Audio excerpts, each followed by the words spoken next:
This is Maurice Leblanc's The Extraordinary Adventures of Arsène Lupin, Gentleman-Burglar, a work in the public domain. 8. The Black Pearl. A violent ringing of the bell awakened the concierge of No. 9 Avenue Hoche. She pulled the door string, grumbling, "I thought everybody was in. It must be 3 o'clock." "Perhaps it is someone for the doctor," muttered her husband. At that moment a voice inquired, "Dr. Harrell, what floor?" "3rd floor, left." "But the doctor won't go out at night. He must go tonight." The visitor entered the vestibule, ascended to the 1st floor, the 2nd, the 3rd, and, without stopping at the doctor's door, he continued to the 5th floor. There he tried 2 keys. One of them fitted the lock. "Ah, good," he murmured. "That simplifies the business wonderfully. Before I commence work, I had better arrange for my retreat. Let me see. Have I had sufficient time to rouse the doctor and be dismissed by him? Not yet. A few minutes more." At the end of 10 minutes, he descended the stairs, grumbling noisily about the doctor. The concierge opened the door for him and heard it click behind him. But the door did not lock, as the man had quickly inserted a piece of iron in the lock in such a manner that the bolt could not enter. Then, quietly, he entered the house again, unknown to the concierge. In case of alarm, his retreat was assured. Noiselessly, he ascended to the 5th floor once more. In the antechamber, by the light of his electric lantern, he placed his hat and overcoat on one of the chairs, took a seat on another, and covered his heavy shoes with felt slippers. "Ouf! Here I am! And how simple it was! I wonder why more people do not adopt the profitable and pleasant occupation of burglar. With a little care and reflection, it becomes a most delightful profession. Not too quiet and monotonous, of course, as it would then become wearisome." He unfolded a detailed plan of the apartment. "Let me commence by locating myself. Here, I see the vestibule in which I am sitting. On the street front, the drawing room, the boudoir and dining room. Useless to waste any time there, as it appears that the Countess has a deplorable taste. Not a bibelot of any value. Now, let's get down to business. Ah, here is a corridor. It must lead to the bedchambers. At a distance of 3 meters, I should come to the door of the wardrobe closet, which connects with the chamber of the Countess." He folded his plan, extinguished his lantern, and proceeded down the corridor, counting his distance thus: 1 meter, 2 meters. 3 meters. Here is the door, mon Dieu, how easy it is. Only a small, simple bolt now separates me from the chamber, and I know that the bolt is located exactly 1 meter, 43 centimeters from the floor, so that, thanks to a small incision I am about to make, I can soon get rid of the bolt. He drew from his pocket the necessary instruments. Then the following idea occurred to him. Suppose, by chance, the door is not bolted. I will try it first. He turned the knob, and the door opened. "My brave Lupin, surely fortune favours you. What's to be done now? You know the situation of the rooms. You know the place in which the Countess hides the Black Pearl. Therefore, in order to secure the Black Pearl, you have simply to be more silent than silence, more invisible than darkness itself." Arsène Lupin was employed fully a half-hour in opening the second door, a glass door that led to the Countess' bedchamber. But he accomplished it with so much skill and precaution that even had the Countess been awake, she would not have heard the slightest sound. According to the plan of the rooms that he holds, he has merely to pass around a reclining chair, and beyond that, a small table close to the bed. On the table, there was a box of letter paper, and the Black Pearl was concealed in that box. He stooped and crept cautiously over the carpet, following the outlines of the reclining chair. When he reached the extremity of it, he stopped in order to repress the throbbing of his heart. Although he was not moved by any sense of fear, he found it impossible to overcome the nervous anxiety that one usually feels in the midst of profound silence. That circumstance astonished him, because he had passed through many more solemn moments without the slightest trace of emotion. No danger threatened him. Then why did his heart throb like an alarm bell? Was it that sleeping woman who affected him? Was it the proximity of another pulsating heart? He listened, and thought he could discern the rhythmical breathing of a person asleep. It gave him confidence, like the presence of a friend. He sought and found the armchair, then, by slow, cautious movements, advanced toward the table, feeling ahead of him with outstretched arm. His right had touched one of the feet of the table. Ah! Now, he had simply to rise, take the pearl, and escape. That was fortunate, as his heart was leaping in his breast like a wild beast, and made so much noise that he feared it would waken the Countess. By a powerful effort of the will, he subdued the wild throbbing of his heart, and was about to rise from the floor when his left hand encountered, lying on the floor, an object which he recognized as a candlestick, an overturned candlestick. A moment later, his hand encountered another object, a clock, one of those small travelling clocks covered with leather. Well, what had happened? He could not understand. That candlestick, that clock, why were those articles not in their accustomed places? Ah, what had happened in the dread silence of the night? Suddenly a cry escaped him. He had touched, oh, some strange, unutterable thing. No, no, he thought, it cannot be. It is some fantasy of my excited brain. For 20 seconds, 30 seconds, he remained motionless, terrified, his forehead bathed with perspiration, and his fingers still retained the sensation of that dreadful contact. Making a desperate effort, he ventured to extend his arm again. Once more, his hand encountered that strange, unutterable thing. He felt it. He must feel it and find out what it is. He found that it was hair, human hair, and a human face, and that face was cold, almost icy. However frightful the circumstances may be, a man like Arsène Lupin controls himself and commands the situation as soon as he learns what it is. So, Arsène Lupin quickly brought his lantern into use. A woman was lying before him, covered with blood. Her neck and shoulders were covered with gaping wounds. He leaned over her and made a closer examination. She was dead. Dead. Dead, he repeated with a bewildered air. He stared at those fixed eyes, that grim mouth, that livid flesh and that blood. All that blood which had flowed over the carpet and congealed there in thick black spots. He arose and turned on the electric lights. Then he beheld all the marks of a desperate struggle. The bed was in a state of great disorder. On the floor, the candlestick and the clock, with the hands pointing to 20 minutes after 11, then, further away, an overturned chair, and, everywhere, there was blood, spots of blood and pools of blood. "And the black pearl?" he murmured. The box of letter paper was in its place. He opened it, eagerly. The jewel case was there, but it was empty. "Ficture," he muttered. "You boasted of your good fortune much too soon, my friend Lupin. With the Countess lying cold and dead, and the black pearl vanished, the situation is anything but pleasant. Get out of here as soon as you can, or you may get into serious trouble." Yet he did not move. Get out of here? Yes, of course. Any person would, except Arsène Lupin. He has something better to do. Now, to proceed in an orderly way. At all events, you have a clear conscience. Let us suppose that you are the commissary of police, and that you are proceeding to make an inquiry concerning this affair. Yes, but in order to do that, I require a clearer brain. Mine is muddled like a ragout. He tumbled into an armchair, with his clenched hands pressed against his burning forehead. The murder of the Avenue Hoche is one of those which have recently surprised and puzzled the Parisian public. And, certainly, I should never have mentioned the affair if the veil of mystery had not been removed by Arsène Lupin himself. No one knew the exact truth of the case. Who did not know, from having met her in the Bois, the fair Leontine Zolti, the once famous cantatrice, wife and widow of the Count d'Andilot. The Zolti, whose luxury dazzled all Paris some 20 years ago. The Zolti who acquired an European reputation for the magnificence of her diamonds and pearls. It was said that she wore upon her shoulders the capital of several banking houses and the gold mines of numerous Australian companies. Skillful jewellers worked for Zolti as they had formerly wrought for kings and queens, and who does not remember the catastrophe in which all that wealth was swallowed up? Of all that marvellous collection, nothing remained except the famous black pearl. The black pearl. That is to say, a fortune, if she had wished to part with it.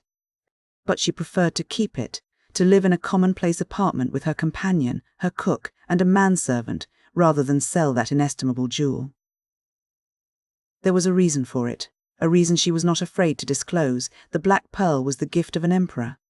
Almost ruined and reduced to the most mediocre existence, she remained faithful to the companion of her happy and brilliant youth.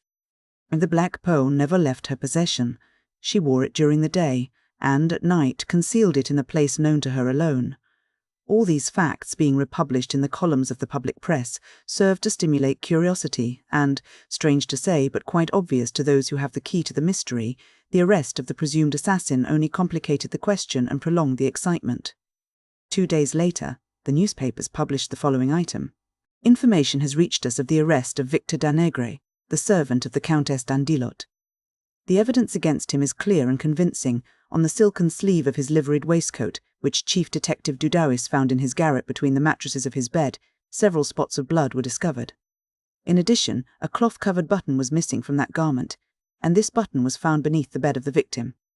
It is supposed that, after dinner, in place of going to his own room, Danègre slipped into the wardrobe closet and, through the glass door, had seen the Countess hide the precious black pearl. This is simply a theory, as yet unverified by any evidence. There is also another obscure point. At 7 o'clock in the morning, Danègre went to the tobacco shop on the Boulevard de Courcelles. The concierge and the shopkeeper both affirm this fact. On the other hand, the Countess's companion and cook, who sleep at the end of the hall, both declare that, when they arose at 8 o'clock, the door of the antechamber and the door of the kitchen were locked. These two persons have been in the service of the Countess for 20 years and are above suspicion. The question is, how did Danègre leave the apartment? Did he have another key? These are matters that the police will investigate. As a matter of fact, the police investigation threw no light on the mystery. It was learned that Victor Danègre was a dangerous criminal, a drunkard, and a debauchee. But, as they proceeded with the investigation, the mystery deepened and new complications arose. In the first place, a young woman, Mademoiselle de Sinclèves, the cousin and sole heiress of the Countess, declared that the Countess, a month before her death, had written a letter to her, and in it described the manner in which the black pearl was concealed.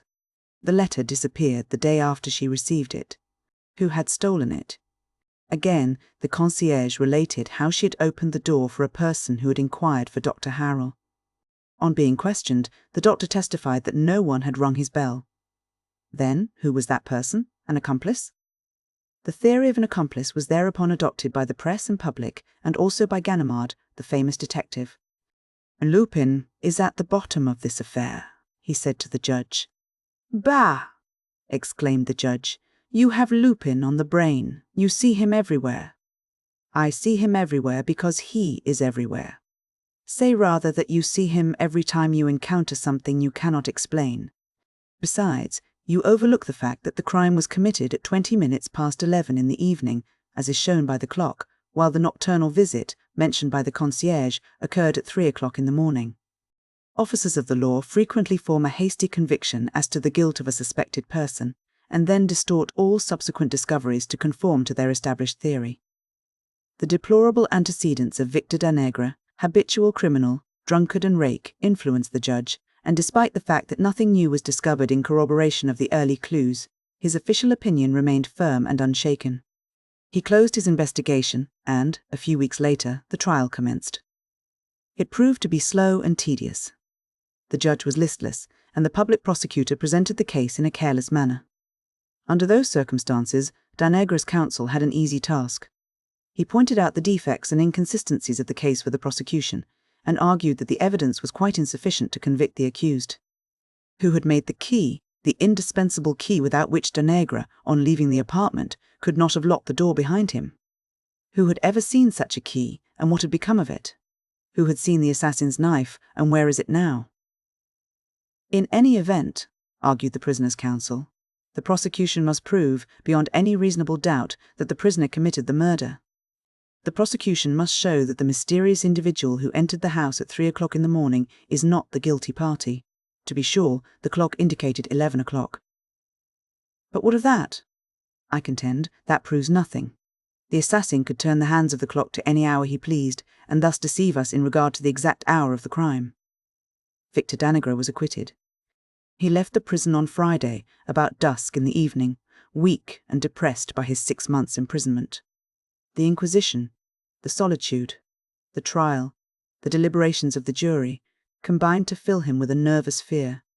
At night, he had been afflicted with terrible nightmares and haunted by weird visions of the scaffold. He was a mental and physical wreck. Under the assumed name of Anatole Dufour, he rented a small room on the heights of Montmartre and lived by doing odd jobs wherever he could find them. He led a pitiful existence. 3 times he obtained regular employment, only to be recognized and then discharged. Sometimes he had an idea that men were following him. Detectives, no doubt, who were seeking to trap and denounce him. He could almost feel the strong hand of the law clutching him by the collar. One evening, as he was eating his dinner at a neighbouring restaurant, a man entered and took a seat at the same table. He was a person about 40 years of age and wore a frock coat of doubtful cleanliness. He ordered soup, vegetables, and a bottle of wine. After he had finished his soup, he turned his eyes on Danègre and gazed at him intently. Danègre winced. He was certain that this was one of the men who had been following him for several weeks. What did he want? Danègre tried to rise, but failed. His limbs refused to support him. The man poured himself a glass of wine and then filled Danègre's glass. The man raised his glass and said, "To your health, Victor Danègre." Victor started in alarm and stammered, "I!" No, I swear to you. You will swear what? That you are not yourself, the servant of the Countess. What servant? My name is Dufour. Ask the proprietor. Yes, Anatole Dufour to the proprietor of this restaurant, but Victor Danègre to the officers of the law. That's not true. Someone has lied to you. The newcomer took a card from his pocket and handed it to Victor, who read on it, Grimorden, ex-inspector of the detective force. Private business transacted. Victor shuddered as he said, "You are connected with the police." "No, not now, but I have a liking for the business and I continue to work at it in a manner more profitable.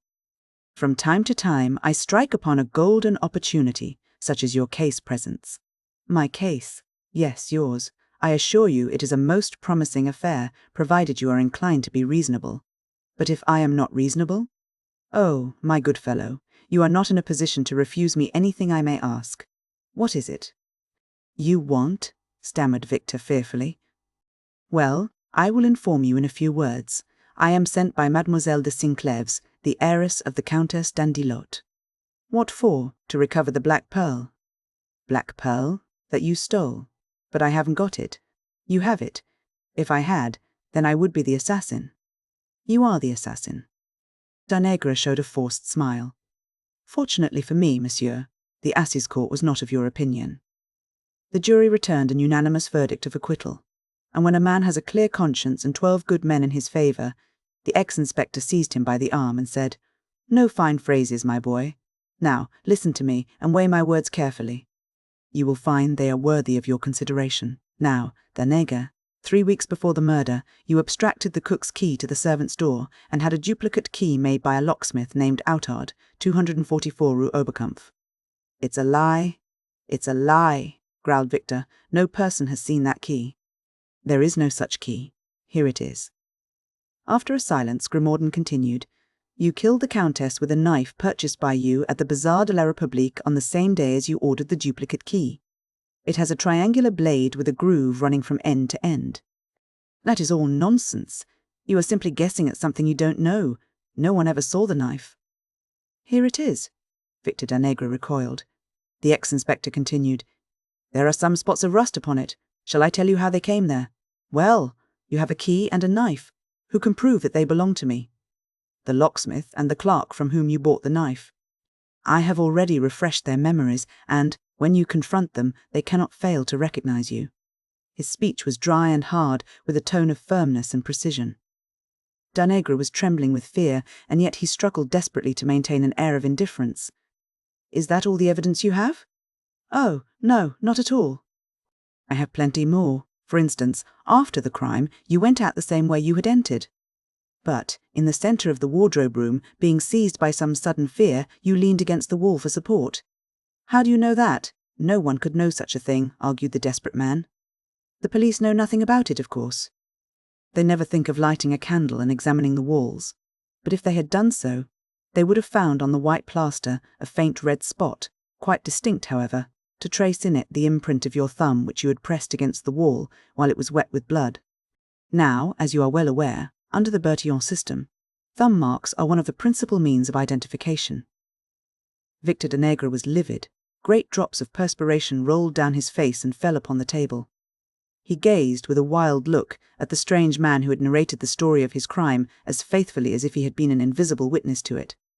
Overcome and powerless, Victor bowed his head. He felt that it was useless to struggle against this marvellous man, so he said, "How much will you give me if I give you the pearl?" "Nothing." "Oh, you are joking. Or do you mean that I should give you an article worth thousands and hundreds of thousands and get nothing in return?" "You will get your life. Is that nothing?" The unfortunate man shuddered. Then Grimorden added in a milder tone, "Come, Danègre, that pearl has no value in your hands." It is quite impossible for you to sell it, so what is the use of your keeping it? There are pawnbrokers. And someday I will be able to get something for it. But that day may be too late. Why? Because by that time you may be in the hands of the police, and, with the evidence that I can furnish, the knife, the key, the thumb mark, what will become of you? Victor rested his head on his hands and reflected. He felt that he was lost, irremediably lost, and, at the same time, a sense of weariness and depression overcame him. He murmured faintly, "When must I give it to you?" "Tonight. Within an hour. If I refuse—" If you refuse, I shall post this letter to the Procurer of the Republic, in which letter Mademoiselle de Sinclèves denounces you as the assassin." Danègre poured out 2 glasses of wine, which he drank in rapid succession. Then, rising, said, "Pay the bill, and let us go. I have had enough of the cursed affair." Night had fallen. The 2 men walked down the Rue Lepic and followed the exterior boulevards in the direction of the Place de l'Étoile. They pursued their way in silence.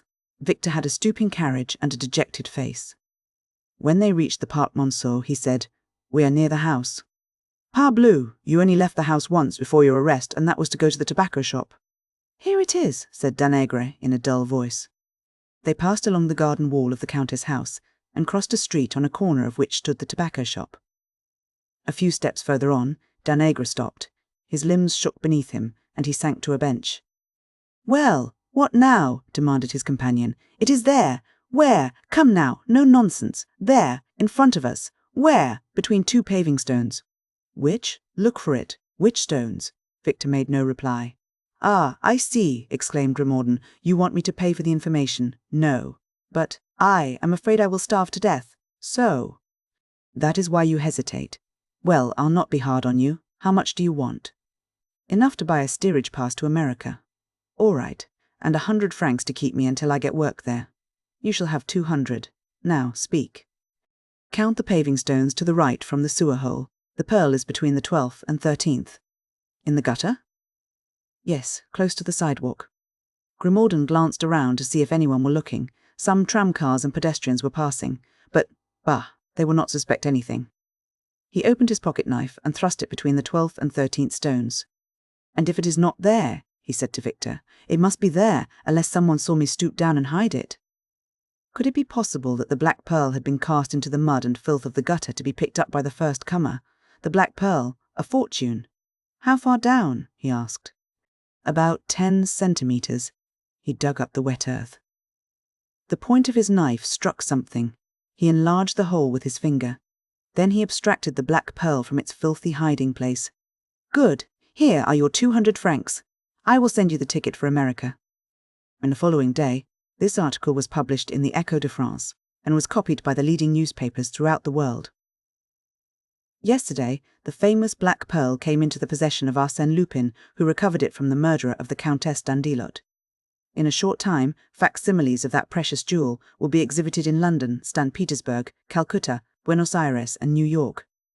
Arsène Lupin will be pleased to consider all propositions submitted to him through his agents. "And that is how crime is always punished and virtue rewarded," said Arsène Lupin, after he had told me the foregoing history of the Black Pearl. "And that is how you, under the assumed name of Grimaudan, ex-inspector of detectives, were chosen by fate to deprive the criminal of the benefit of his crime." "Exactly. And I confess that the affair gives me infinite satisfaction and pride." The 40 minutes that I passed in the apartment of the Countess d'Andilot after learning of her death were the most thrilling and absorbing moments of my life. In those 40 minutes, involved as I was in a most dangerous plight, I calmly studied the scene of the murder and reached the conclusion that the crime must have been committed by one of the house servants. I also decided that, in order to get the pearl, that servant must be arrested, and so I left the wainscot button. It was necessary also for me to hold some convincing evidence of his guilt, so I carried away the knife which I found upon the floor and the key which I found in the lock. I closed and locked the door and erased the finger marks from the plaster in the wardrobe closet. In my opinion, that was one of those flashes. "Of genius," I said, interrupting. "Of genius, if you wish.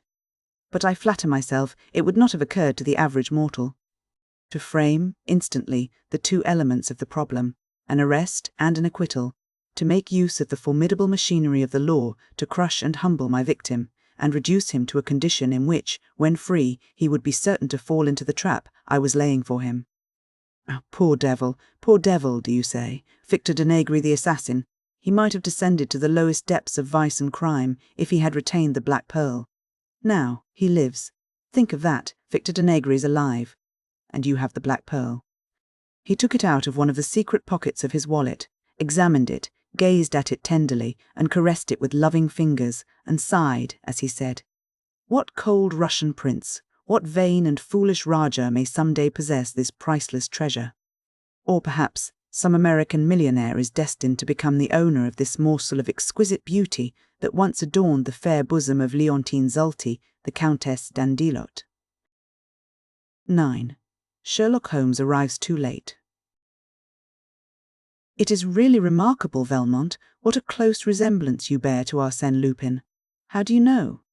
Oh, like everyone else, from photographs, no two of which are alike, but each of them leaves the impression of a face, something like yours. Horace Valmont displayed some vexation. Quite so, my dear Devan. And, believe me, you are not the first one who has noticed it. It is so striking, persisted Devanne, that if you had not been recommended to me by my cousin d'Estevan, and if you were not the celebrated artist whose beautiful marine views I so admire, I have no doubt I should have warned the police of your presence in Dieppe. This sally was greeted with an outburst of laughter. The large dining hall of the Château de Thibes-Mesnil contained on this occasion, besides Valmont, the following guests: Father Jalis, the parish priest, and a dozen officers whose regiments were quartered in the vicinity, and who had accepted the invitation of the banker Georges Devan and his mother. One of the officers then remarked, "I understand that an exact description of Arsène Lupin has been furnished to all the police along this coast since his daring exploit on the Paris-Havre Express." "I suppose so," said Devan.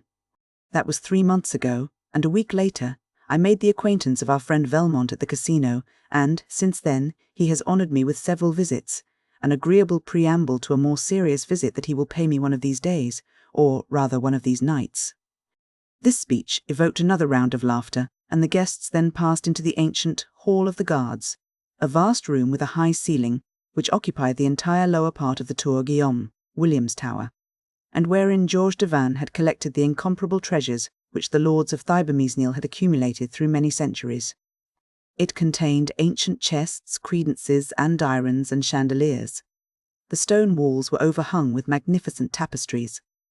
The deep embrasures of the 4 windows were furnished with benches, and the Gothic windows were composed of small panes of coloured glass set in a leaden frame.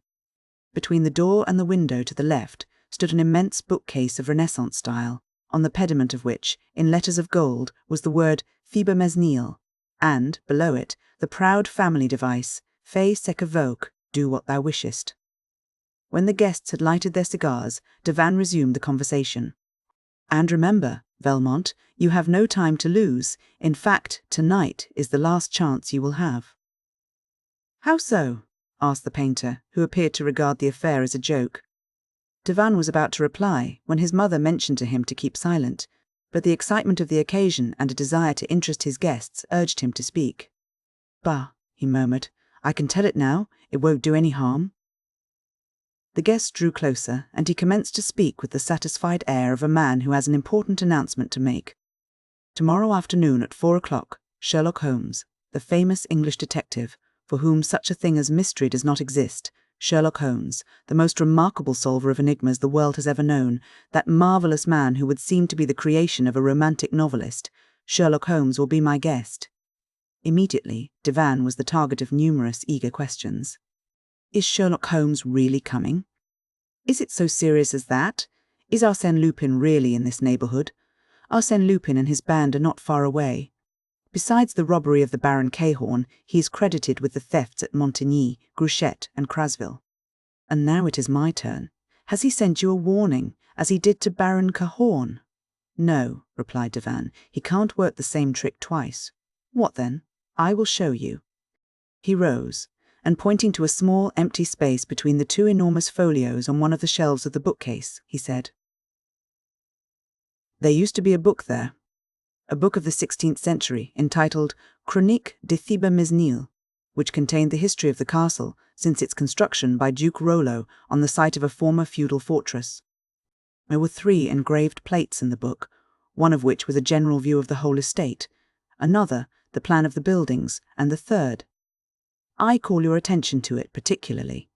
The third was the sketch of a subterranean passage, an entrance to which is outside the first line of ramparts, while the other end of the passage is here, in this very room. Now, that book disappeared a month ago. The deuce, said Valmont. That looks bad. But it doesn't seem to be a sufficient reason for sending for Sherlock Holmes. Certainly, that was not sufficient in itself, but another incident happened that gives the disappearance of the book a special significance.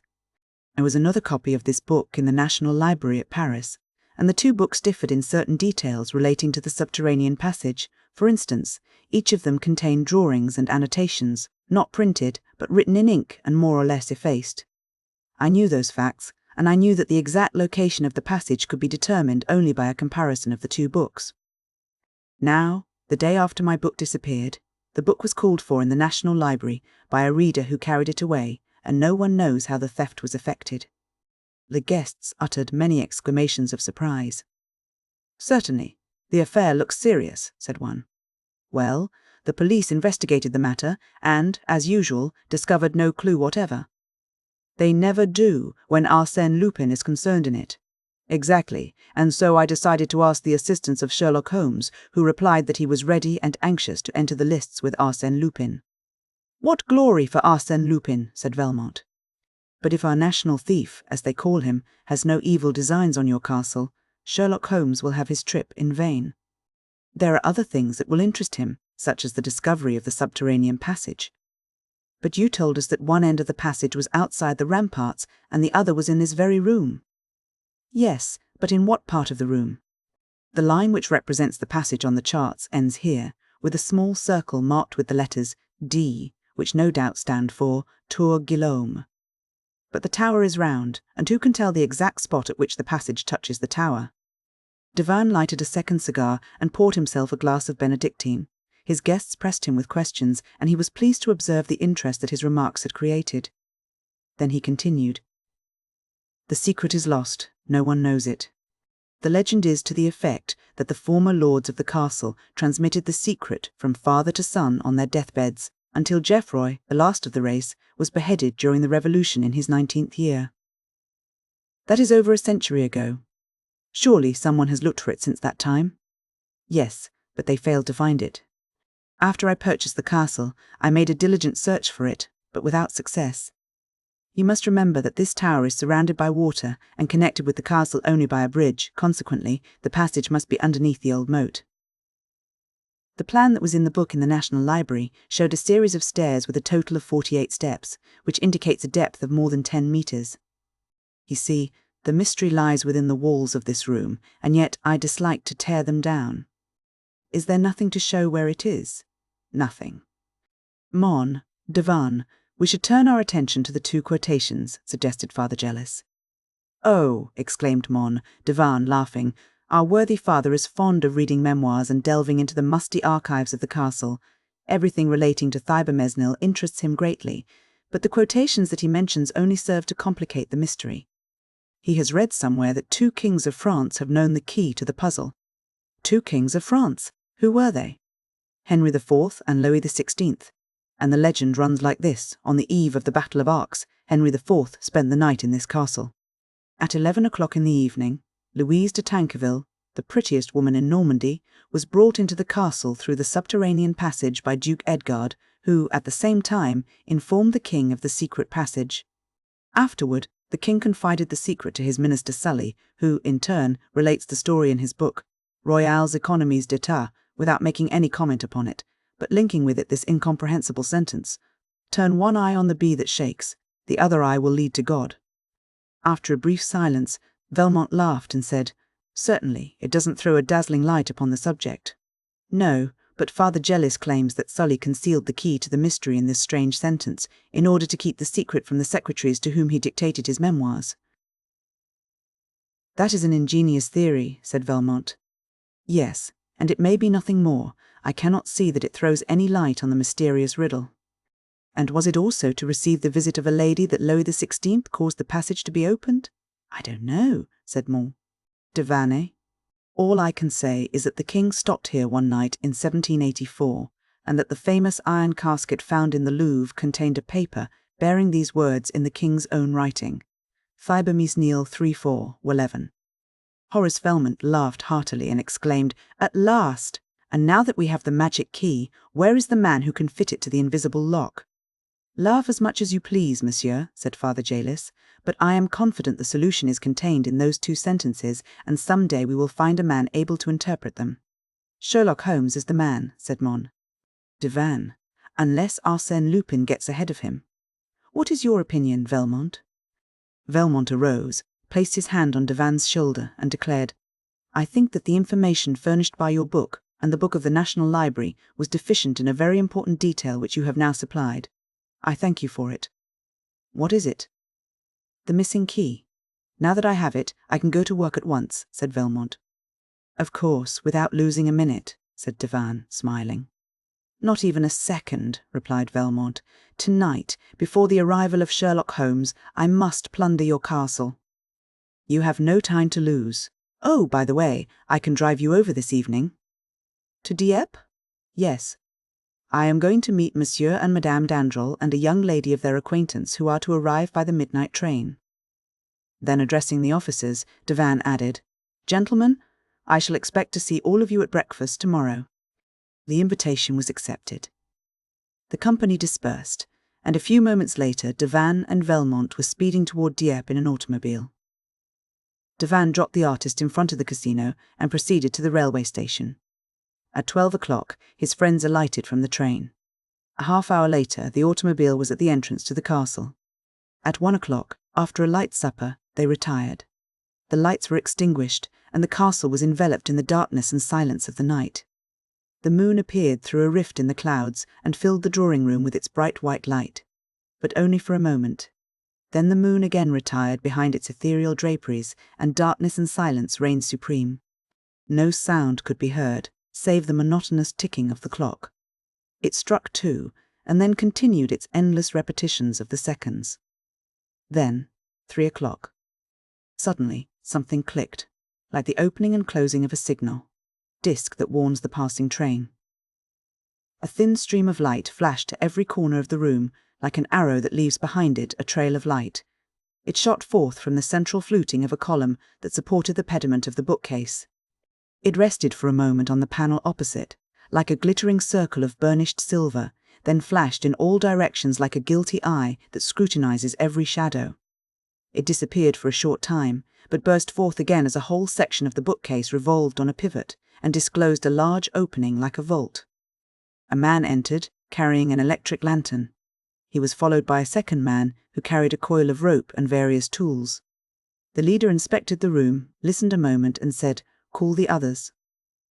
Then 8 men, stout fellows with resolute faces, entered the room and immediately commenced to remove the furnishings. Arsène Lupin passed quickly from one piece of furniture to another, examined each, and, according to its size or artistic value, he directed his men to take it or leave it.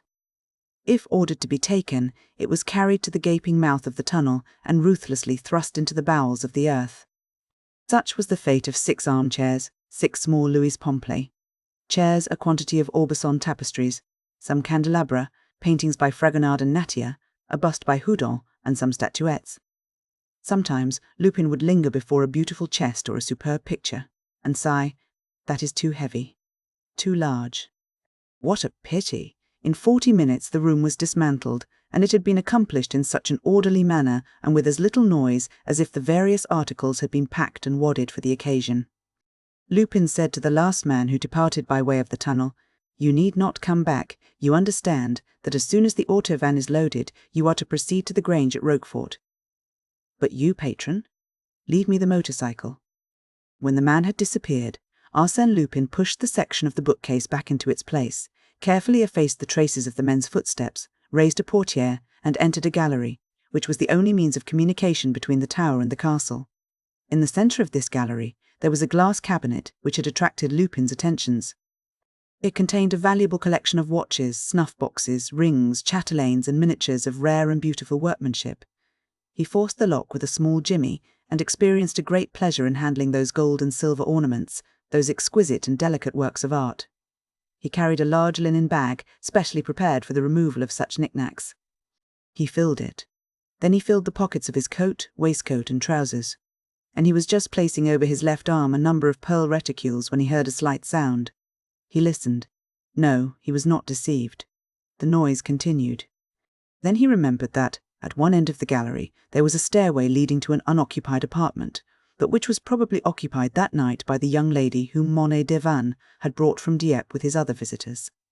Immediately he extinguished his lantern, and had scarcely gained the friendly shelter of a window embrasure, when the door at the top of the stairway was opened and a feeble light illuminated the gallery. He could feel, for, concealed by a curtain, he could not see, that a woman was cautiously descending the upper steps of the stairs. He hoped she would come no closer, yet she continued to descend and even advanced some distance into the room. Then she uttered a faint cry. No doubt she had discovered the broken and dismantled cabinet. She advanced again. Now he could smell the perfume and hear the throbbing of her heart as she drew closer to the window where he was concealed. She passed so close that her skirt brushed against the window curtain, and Lupin felt that she suspected the presence of another behind her in the shadow within reach of her hand. He thought, "She is afraid. She will go away." But she did not go. The candle that she carried in her trembling hand grew brighter. She turned, hesitated a moment, appeared to listen, then suddenly drew aside the curtain. They stood face to face. Arsène was astounded. He murmured involuntarily, You, mademoiselle." It was Miss Nelly. Miss Nelly. His fellow passenger on the transatlantic steamer, who had been the subject of his dreams on that memorable voyage, who had been a witness to his arrest, and who, rather than betray him, had dropped into the water the kodak in which he had concealed the banknotes and diamonds. Miss Nelly, that charming creature, the memory of whose face had sometimes cheered, sometimes saddened the long hours of imprisonment. It was such an unexpected encounter that brought them face to face in that castle at that hour of the night, that they could not move, nor utter a word. They were amazed, hypnotized, each at the sudden apparition of the other.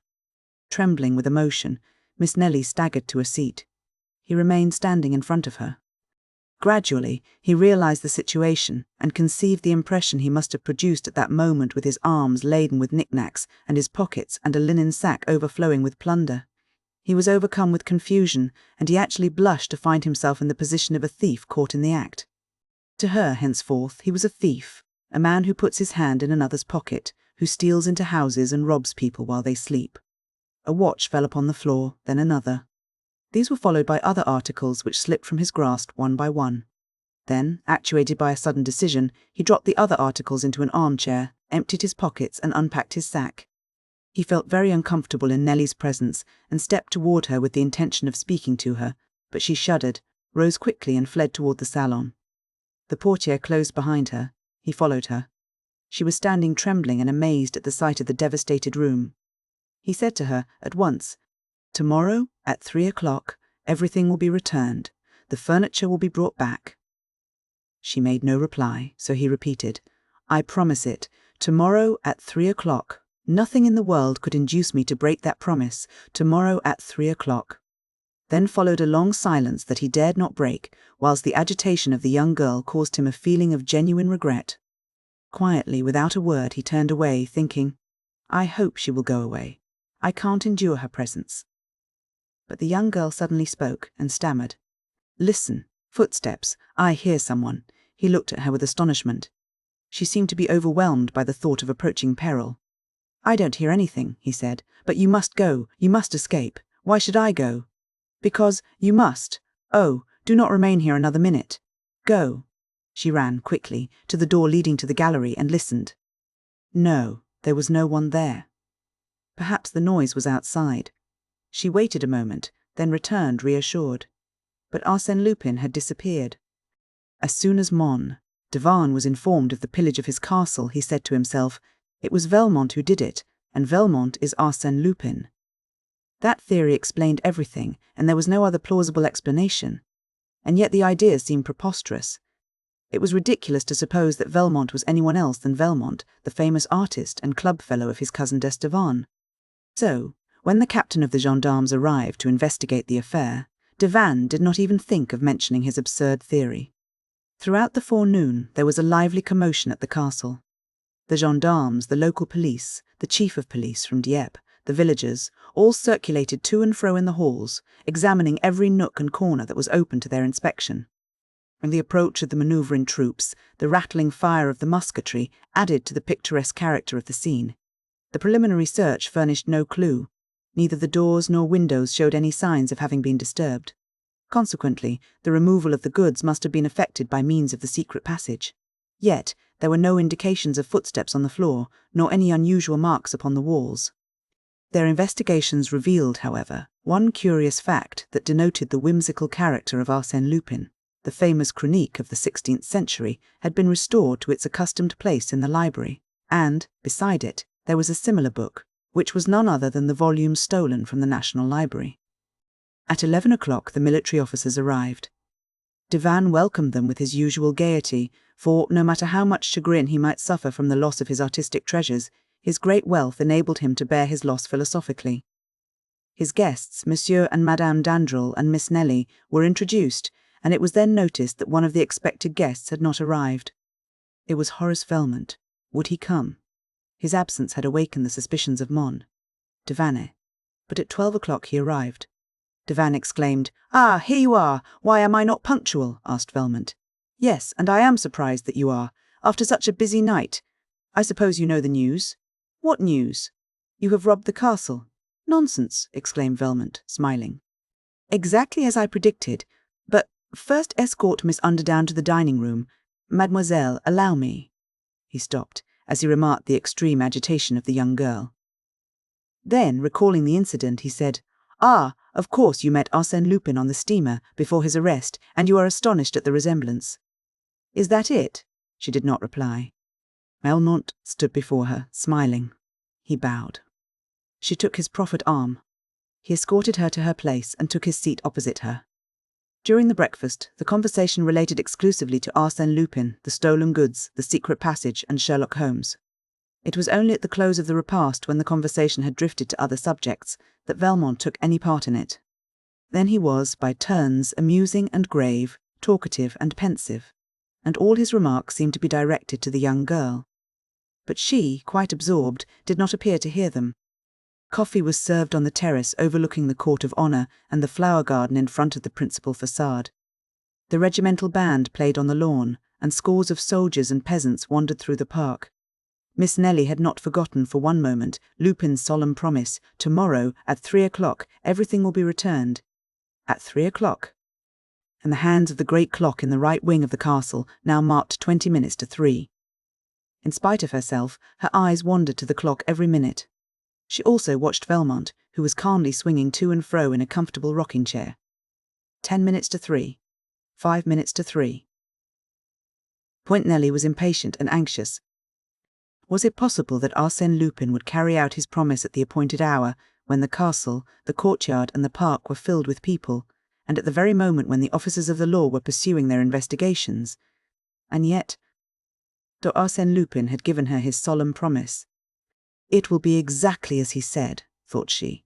So deeply was she impressed with the authority, energy, and assurance of that remarkable man.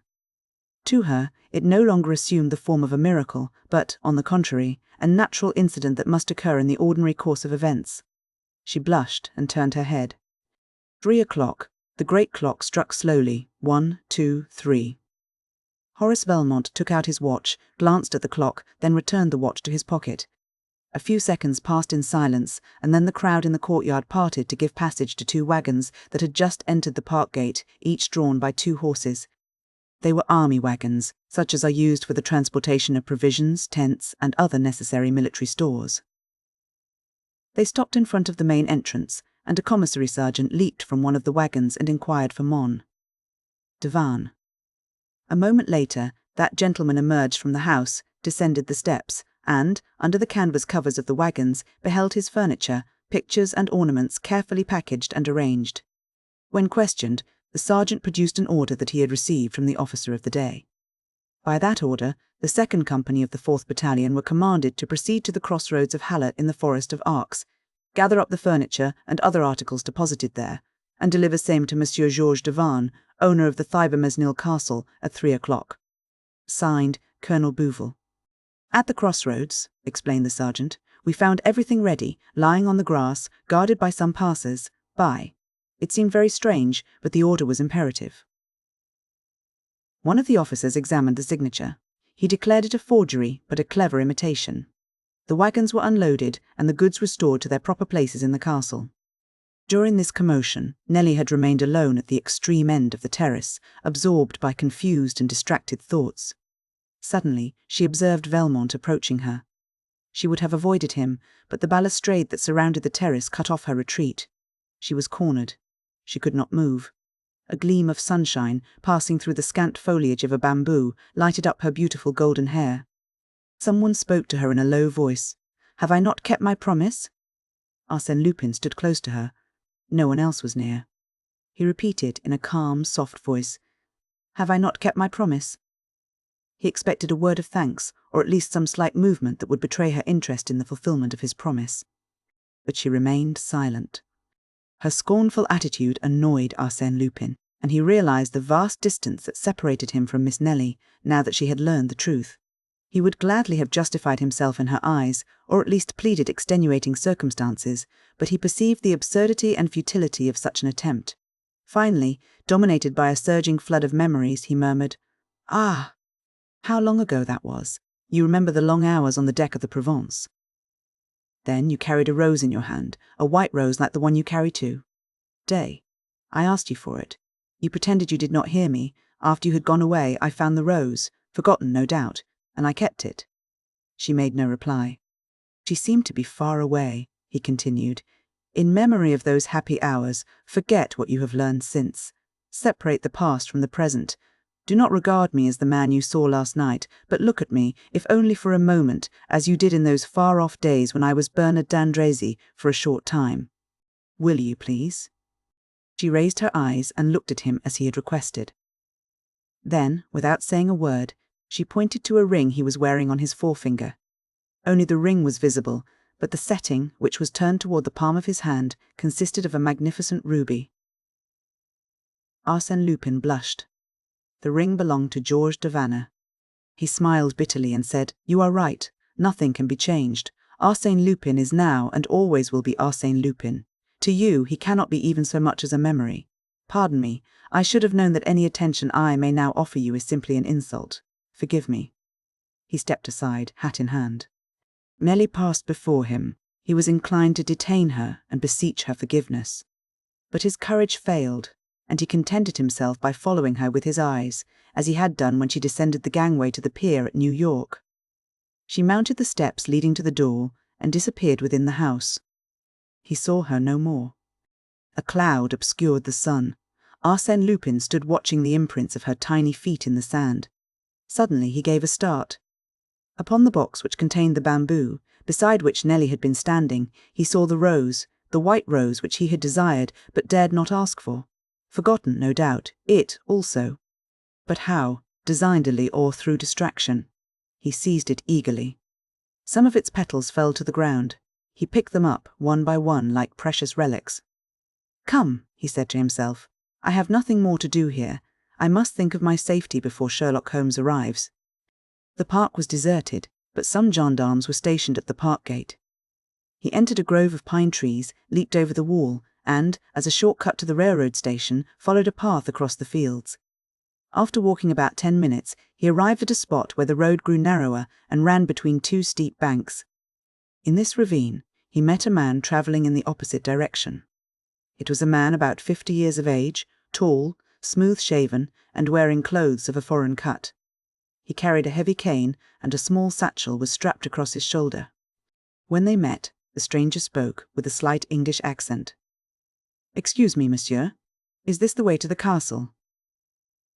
"Yes, monsieur, straight ahead, and turn to the left when you come to the wall. They are expecting you." "Ah!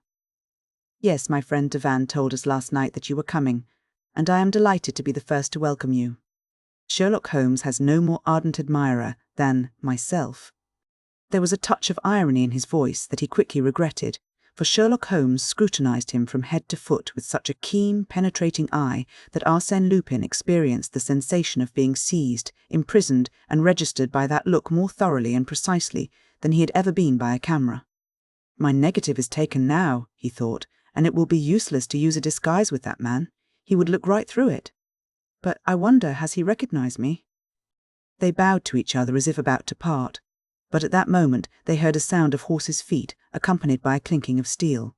It was the gendarmes. The two men were obliged to draw back against the embankment amongst the brushes to avoid the horses.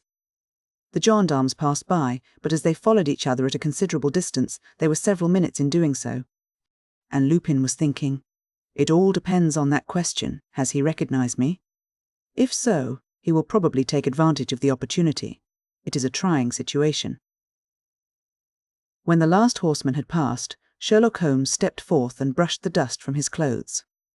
Then, for a moment, he and Arsène Lupin gazed at each other, and, if a person could have seen them at that moment, it would have been an interesting sight, and memorable as the first meeting of two remarkable men, so strange, so powerfully equipped, both of superior quality, and destined by fate, through their peculiar attributes, to hurl themselves one at the other like two equal forces that nature opposes, one against the other, in the realms of space.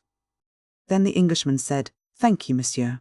"You are quite welcome," replied Arsène Lupin. They parted. Lupin went toward the railway station, and Sherlock Holmes continued on his way to the castle. The local officers had given up the investigation after several hours of fruitless efforts, and the people at the castle were awaiting the arrival of the English detective with a lively curiosity. At first sight, they were a little disappointed on account of his commonplace appearance, which differed so greatly from the pictures they had formed of him in their own minds. He did not in any way resemble the romantic hero, the mysterious and diabolical personage that the name of Sherlock Holmes had evoked in their imaginations.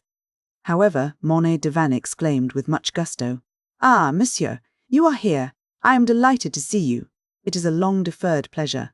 Really, I scarcely regret what has happened, since it affords me the opportunity to meet you." "But how did you come?" "By the train." "But I sent my automobile to meet you at the station." "An official reception, eh?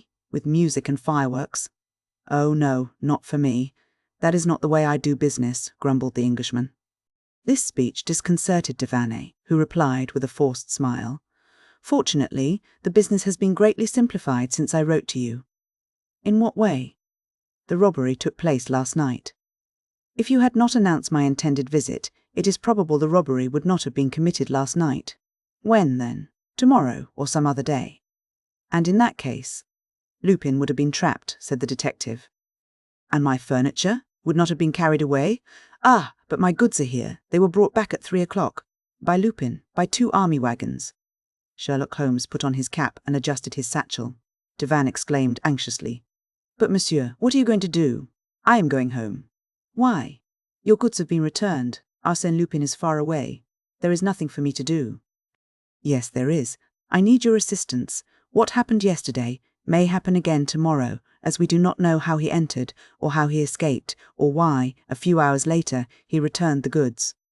"Ah, you don't know." The idea of a problem to be solved quickened the interest of Sherlock Holmes. "Very well. Let us make a search, at once, and alone if possible." Devan understood, and conducted the Englishman to the salon. In a dry, crisp voice, in sentences that seemed to have been prepared in advance, Holmes asked a number of questions about the events of the preceding evening, and inquired also concerning the guests and the members of the household. Then he examined the 2 volumes of the Chronique, compared the plans of the subterranean passage, requested a repetition of the sentences discovered by Father Jalis, and then asked, "Was yesterday the first time you have spoken those 2 sentences to anyone?" "Yes." "You had never communicated then to Horace Velmont?" "No." "Well, order the automobile."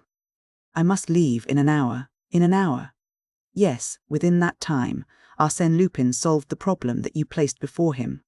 "I placed before him?" "Yes, Arsène Lupin or Horace Velmont, same thing." "I thought so. Ah, the scoundrel." "Now, let us see," said Holmes. "Last night at 10 o'clock, you furnished Lupin with the information that he lacked, and that he had been seeking for many weeks. During the night, he found time to solve the problem, collect his men, and rob the castle." I shall be quite as expeditious." He walked from end to end of the room, in deep thought, then sat down, crossed his long legs and closed his eyes. Devanne waited, quite embarrassed. Thought he, "Is the man asleep? Or is he only meditating?"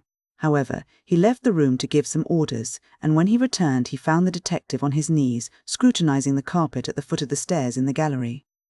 "What is it?" he inquired. "Look, there, spots from a candle." "You are right, and quite fresh. And you will also find them at the top of the stairs, and around the cabinet that Arsène Lupin broke into, and from which he took the bibelots that he afterward placed in this armchair. What do you conclude from that?" "Nothing. These facts would doubtless explain the cause for the restitution, but that is a side issue that I cannot wait to investigate. The main question is the secret passage. First, tell me, is there a chapel some 200 or 300 meters from the castle?" "Yes, a ruined chapel, containing the tomb of Duke Rollo. Tell your chauffeur to wait for us near that chapel."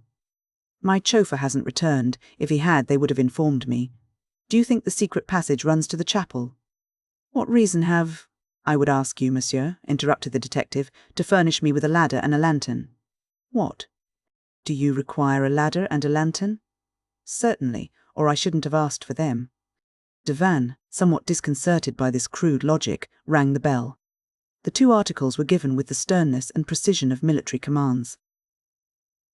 "Place the ladder against the bookcase, to the left of the word Thibermesnil." Devanne placed the ladder as directed, and the Englishman continued, "More to the left, to the right. There. Now, climb up. All the letters are in relief, aren't they?" "Yes. First, turn the letter I one way or the other." "Which one?" "There are two of them." "The first one." Devanne took hold of the letter and exclaimed, "Ah, yes, it turns toward the right. Who told you that?" Sherlock Holmes did not reply to the question, but continued his directions. "Now, take the letter B. Move it back and forth as you would a bolt." Devanne did so, and, to his great surprise, it produced a clicking sound. "Quite right," said Holmes. "Now, we will go to the other end of the word Thibermesnil, try the letter I, and see if it will open like a wicket." With a certain degree of solemnity, Devanne seized the letter. It opened, but Devanne fell from the ladder, for the entire section of the bookcase, lying between the first and last letters of the words, turned on a pivot and disclosed the subterranean passage. Sherlock Holmes said coolly, "You are not hurt?" "No, no," said Devanne as he rose to his feet, "not hurt, only bewildered. I can't understand now. Those letters turn. The secret passage opens." "Certainly. Doesn't that agree exactly with the formula given by Sully?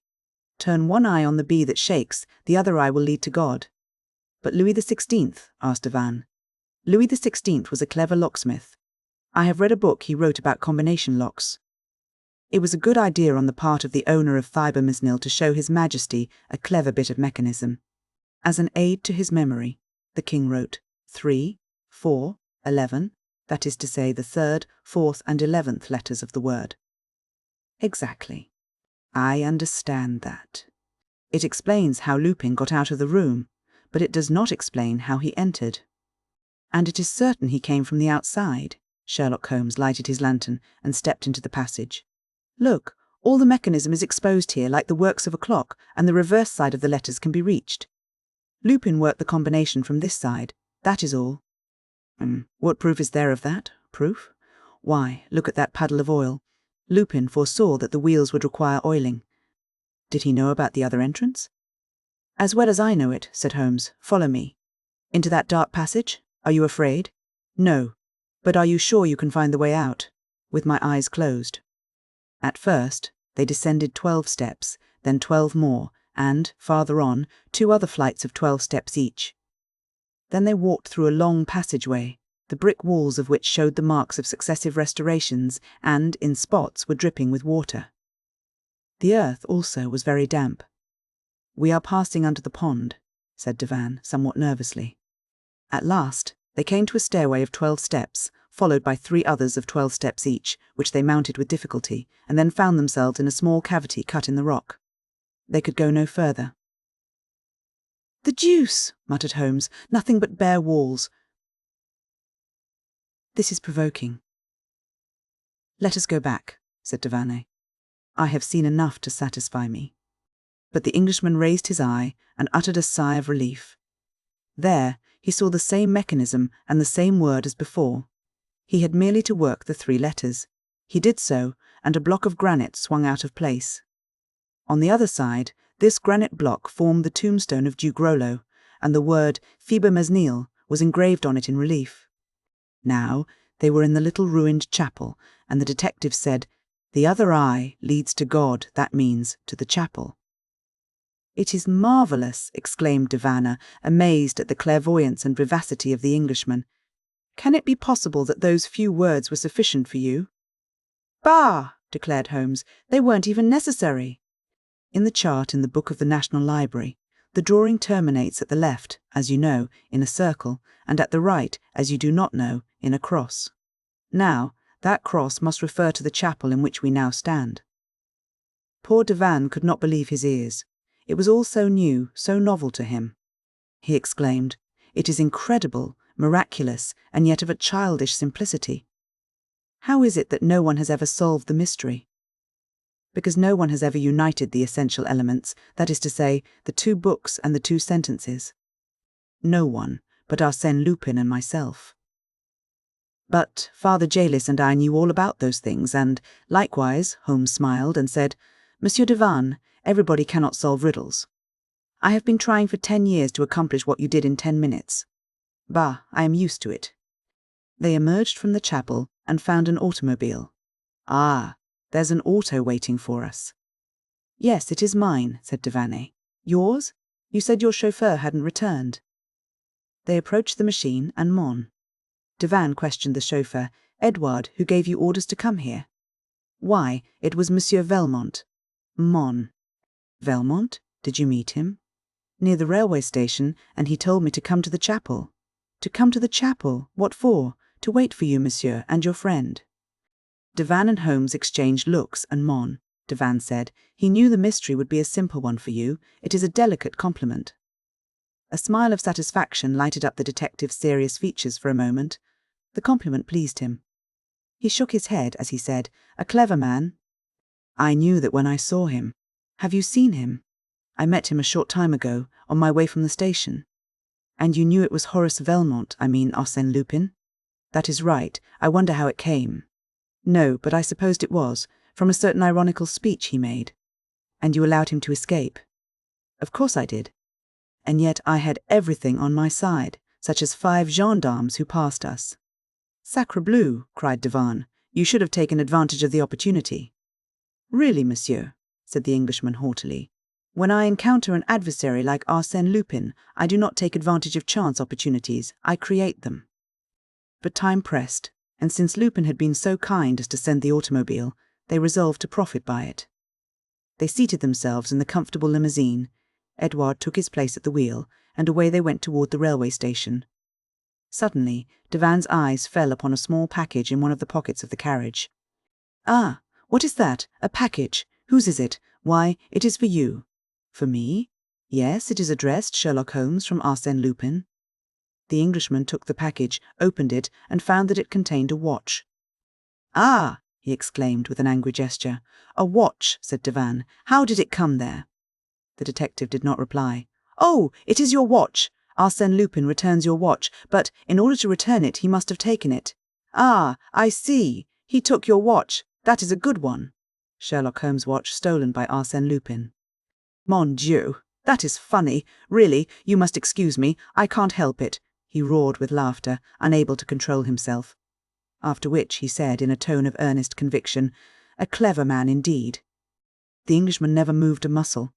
On the way to Dieppe he never spoke a word, but fixed his gaze on the flying landscape. His silence was terrible, unfathomable, more violent than the wildest rage.